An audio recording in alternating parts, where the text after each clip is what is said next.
안녕하세요. 약초피디아의 곽준수 교수입니다. 여름이 성큼 다가오고 있는데요. 여름 하면 뭐가 떠오르시죠? 더위, 땀을 많이 흘리게 되면 어떻게 되죠? 기운이 빠지죠. 그래서 준비했습니다. 땀을 많이 흘리는 여름철, 그 기력을 회복해 줄 수 있는 약초. 오늘은 황기가 되겠습니다. 콩가식물에 속하는 다년생 식물인 황기는 생육지는 전국의 산지에 야생을 하고요. 재배들도 많이 하고 있습니다. 60 내지 100cm 정도의 키가 자라고요. 전체에 부드러운 털이 있다는 것을 꼭 기억해 두시기 바랍니다. 주근이 곧고 길고 황백색이고요. 7월에서 8월에 꽃이 피는데 꽃말은 평온이라고 하는 의미를 가지고 있습니다. 자, 가을에 채취를 해서 뿌리와 줄기가 연결되는 그 부위, 노두라고 그랬죠. 이 노두 부분과 잔뿌리를 전부 제거를 하고 사용을 할 때는 포제를 잘 해서 사용을 하는 것이 좋은데요. 가장 좁고 쉬운 방법, 프라이팬에 넣고 노릇노릇하게 볶아주는 초황, 가장 쉽죠. 사용 목적에 따라서 여러 가지 방법으로 포제를 하게 되는데요. 몇 가지만 소개하면 그렇습니다.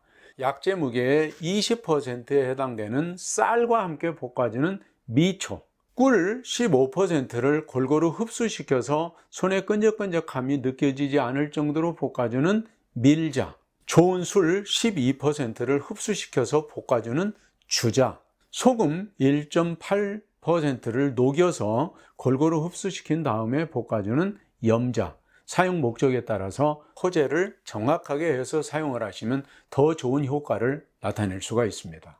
성미는 따뜻하고 달고요. 비, 폐, 신경락으로 작용을 하게 됩니다. 자, 성분을 한번 보겠습니다. 많은 성분들이 함유되어 있지만 특히 우리가 주목해야 될 부분이 셀레늄 함량이 매우 높다는 겁니다. 근데 이 셀레늄은 무슨 역할을 하느냐? 중성지방을 낮춰준다거나 특히 대식세포, 우리가 자가살인세포로 알려져 있죠. 그래서 면역체계의 세포의 적절한 기능을 위한 필수 성분이라고 할 수 있는 셀레늄 함량이 매우 높다. 꼭 기억을 해 두시기 바랍니다.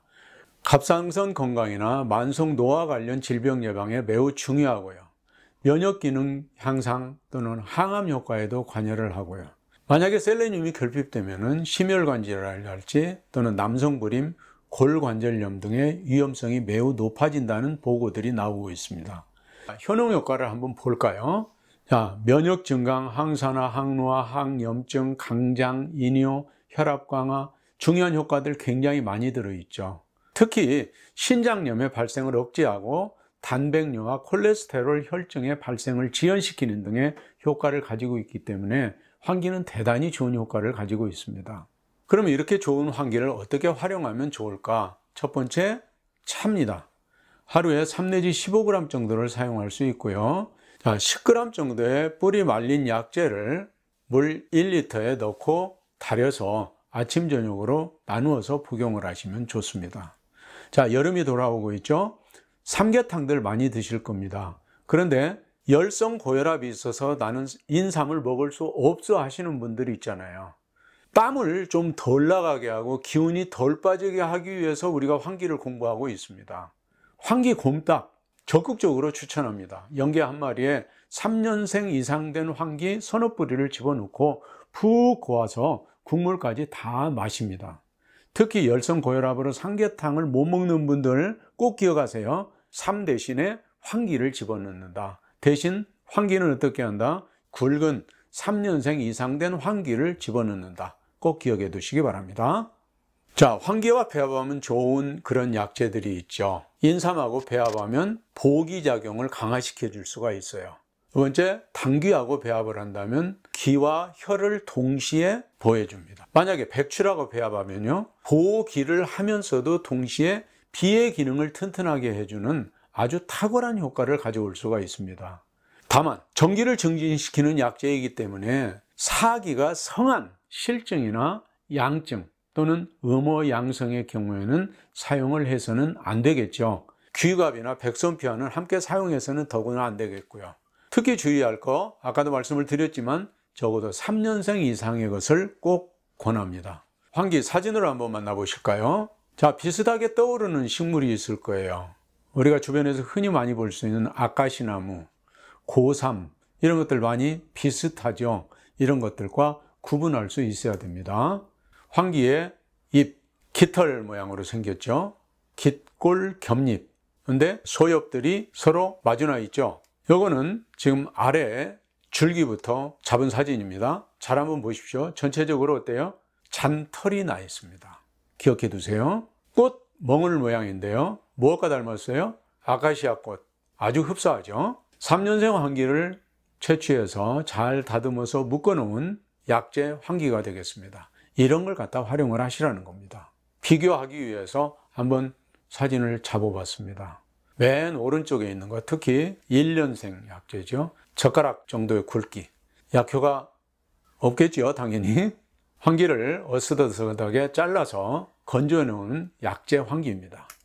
황기 씨가 되겠고요. 황기하고 혼동하기 쉬운 고3하고 황기를 비교해 놓은 표가 되겠습니다. 잎, 줄기, 뿌리. 황기에서는 단맛이 납니다. 당연히 고3에서는 쓴맛이 나겠죠. 아주 강한 쓴맛이 납니다. 원줄기는 황기는 각이 지고 가는데 고3은 둥글고 매우 굵습니다.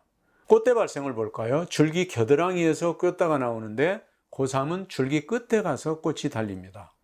줄기와 가지의 연결 부위가 줄기 가진 같은 색깔을 가지고 있는 것이 황기입니다. 근데 고3은 보라색 반점을 갖고 있는 것이 특징입니다. 전체에 백색 잔털이 붙어 있다고 그랬죠, 황기는. 근데 성장하면서 고3은 점점 이 잔털들이 없어집니다. 그 외에도 뿌리 모양이랄지 가지치기, 새싹 여러 가지 차이점들이 있습니다만 이상 말씀드린 5가지 정도만 정확하게 기억을 해둔다면 황기와 고3을 구분할 수 있겠습니다. 제일 쉬운 거 뭐죠? 잎이나 줄기를 뜯어서 맛을 본다. 달달한 맛이 난다. 황기, 매우 쓴맛이 난다. 고3. 쉽게 구분할 수 있죠. 자, 이걸 비교하기 위해서 사진을 올려놨습니다. 왼쪽은 황기, 각이 지고 가늘다. 오른쪽은 고3, 줄기가 둥글고 굵다. 황기의 꽃대 발생하는 모습입니다. 줄기 겨드랑이에서 황기의 꽃이 피는데 고3은 어때요? 줄기 끝에 가서 꽃이 피게 됩니다. 줄기와 가지의 연결부, 이걸 아주 주목해서 보시면은 그 쓴 고3 맛을 보지 않고서도 확실하게 구분할 수 있습니다.